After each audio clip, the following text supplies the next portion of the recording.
प्रेम पत्र राधा स्वामी भाग 3 वचन 15। परमार्थियों को 3 कायदों पर ख्याल रखने से अभ्यास में विघ्न कम वाक़ होंगे और परमार्थ की तरक्की दिन दिन होती जाएगी।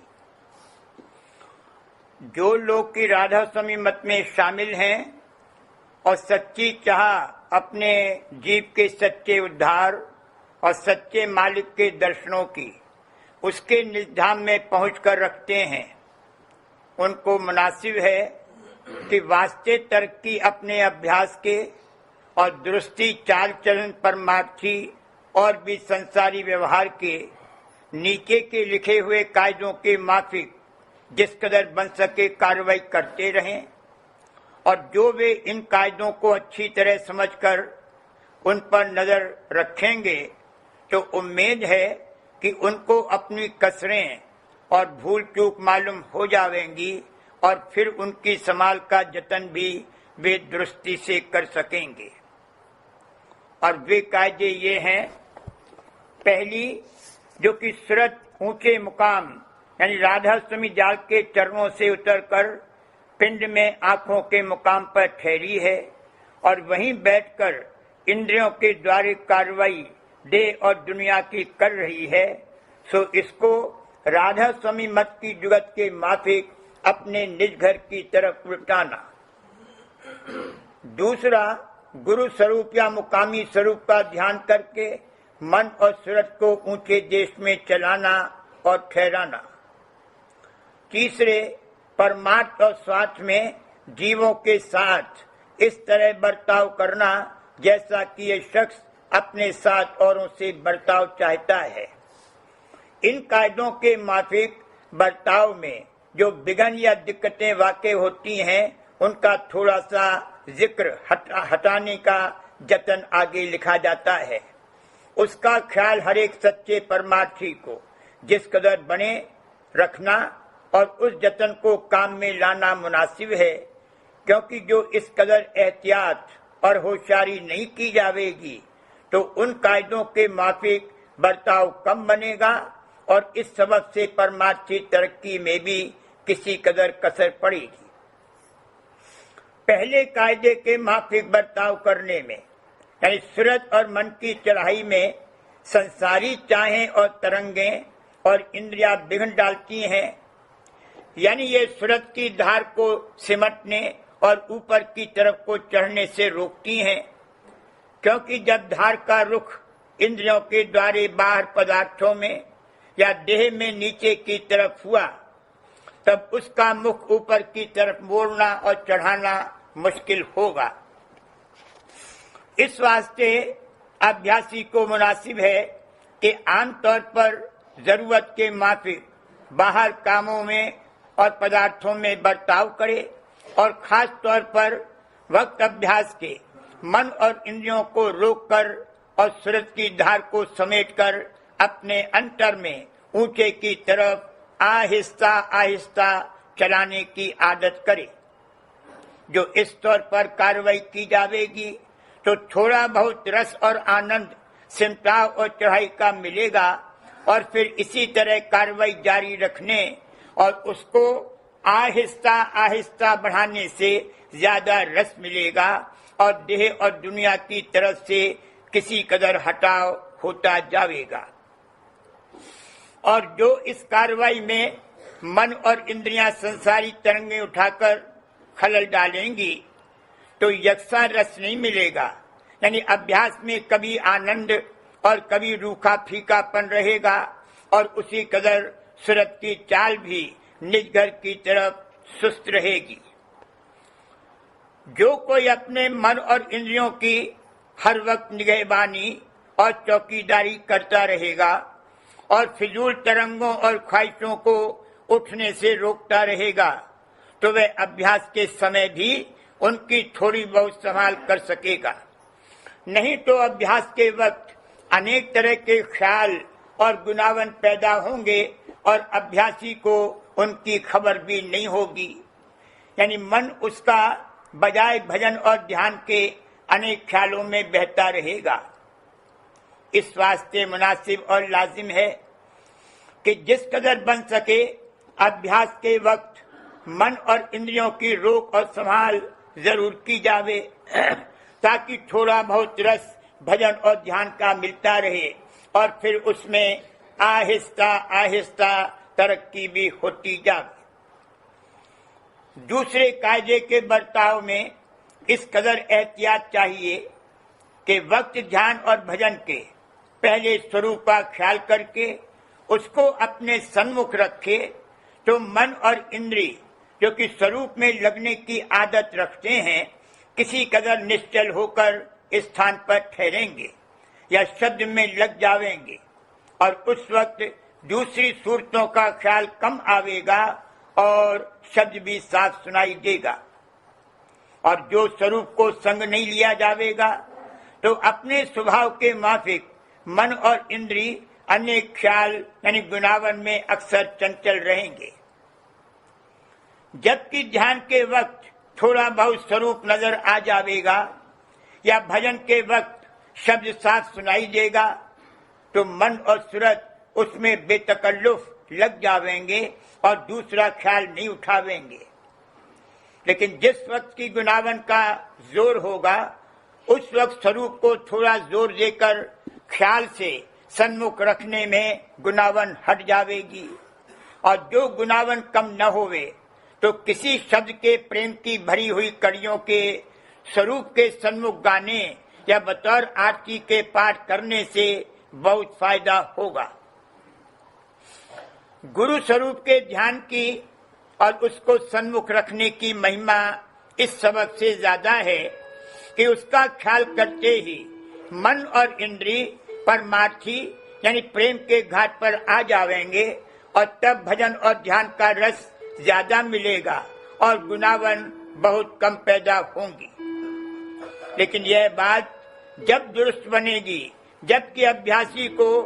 गुरु स्वरूप में गहरा परमार्थी भाव और प्यार होगा। इसी सबब से राधा स्वामी जाल ने अपनी वाणी और वचन में गुरु भक्ति पर ज्यादा जोर दिया है, यानी प्रथम गुरु चरणन में प्रेम पैदा करने के वास्ते जोर देकर हिदायत की है। मालूम होवे कि बगैर तीव्र वैराग के संसार और भोगों की तरफ से और बगैर गहरे प्रेम और अनुराग के राधा स्वामी जाल के चरणों में मन और सूरत शब्द में जैसा कि चाहिए नहीं लग सकते और वक्त भजन के गुनावन और तरंगे बहुत ज्यादा उठती रहेंगी। लेकिन जो अभ्यासी को गुरु स्वरूप में भाव और प्यार है तो उसको अगुआ यानी ख्याल से सन्मुख रखने से मन किसी कदर निश्चल हो सकता है, क्योंकि साकार स्वरूप में प्यार करने की उसको आदत है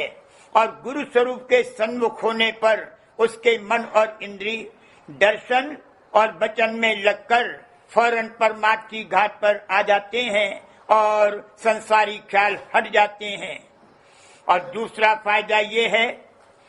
कि गुरु स्वरूप को संग लेने में अभ्यासी को मिश्र मुकामी स्वरूप के स्थान स्थान पर उसको बदलने की जरूरत न होगी, यानी वही गुरु स्वरूप उसको सत्यलोक तक जहाँ तक की साकार रचना है दर्जे बदर्जे सूक्ष्म होता हुआ पहुंचा देगा और अभ्यासी का भी स्वरूप इसी तरह बदलता जाएगा। जो कोई मुकामी स्वरूप के आश्रय चलेगा तो उसको भी यही फायदा हासिल हो सकता है, बशर्ते कि वो स्थान स्थान पर थोड़ा बहुत प्रकट होता जावे और जो प्रकट होने में कुछ देरी हुई या कसर रही तो उस रूप में ख्याल से ध्यान करने में वैसा प्यार नहीं आवेगा जैसा कि गुरु स्वरूप में आ सकता है। और इस सबब से गुनावन यानी मन की चंचलता जल्दी कम या दूर न होवेगी और रस भी कम आवेगा। अब अभ्यासी को चाहिए कि अपने शौक और हालत को परख कर जिस तरह उसको फायदा ज्यादा मालूम पड़े उसी तरह अपने ध्यान की संभाल करे, क्योंकि बगैर ध्यान के मन और सूरत का सिमटाव जैसा कि चाहिए जल्दी न होवेगा। अलबत्ता